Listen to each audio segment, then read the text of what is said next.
Ça y est.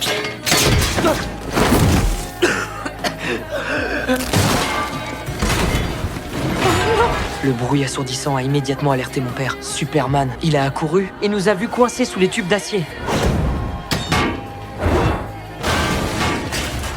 C'était son idée, ça va. Ce qui était étrange, c'est que nous n'avions absolument rien. Même les médecins n'ont trouvé aucune blessure. Mais au fond de moi, je savais que ce n'était pas si simple. Il y a quelque chose là-bas qu'on nous cache. Et il faut qu'on se bouge si on veut découvrir ce que c'est.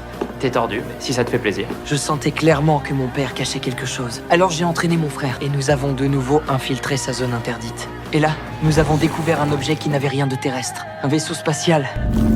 Oh la vache! T'as vu ce que ça a fait? C'était quoi ce truc? Quoi que ce soit, ça vient pas du code SOS. J'ai pris un morceau et je suis allé confronter mon père. Je vais vous expliquer. Tu vas m'expliquer comment j'ai pu tomber de 10 mètres sans me blesser? Oui, tu as raison. Les différences de nos planètes font qu'ici, j'ai certains pouvoirs. T'es en train de nous dire que t'es Superman? Non, j'ai déjà vu Superman, on l'a déjà vu. Il est resté silencieux. Il a retiré ses lunettes, s'est approché de son pick-up et, l'instant d'après, il a soulevé toute la voiture à main nue. Moi aussi, j'ai eu du mal à réaliser quand il m'a tout avoué. Maintenant, je comprends. Tous ces prétextes, c'était pour ça. À cet instant, mon cœur a été brisé par mon propre père. Toutes ses absences, ses soi-disant déplacements et ses heures sup, tout n'était que mensonge. Je suis moitié humain, moitié comme lui, et je sais pas ce Ne qu'il crie est. pas sur ta mère, Jordan, c'est pas sa faute. C'est moi qui lui ai demandé de ne rien dire. Pourquoi? Parce que je sais quel fardeau ce serait si vous aviez tous les deux des pouvoirs. Ou pire encore, si un seul d'entre vous en avait. Tu crois que c'est grâce à lui si on a survécu hier? Dans cette famille, je serai toujours l'enfant qu'on ignore, celui qui a un problème. Écœuré, je n'avais qu'une envie, fuir cette maison. Mais je suis tombé sur le caïd de l'école. La colère,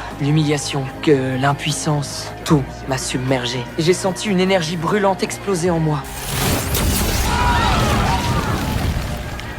Moi, Jordan, le soi-disant ado à problème, j'étais en réalité celui qui avait des pouvoirs. Quand mon père est arrivé, face au chaos, son regard était rempli de choc et de culpabilité. Il a enfin compris. Il s'était trompé, gravement.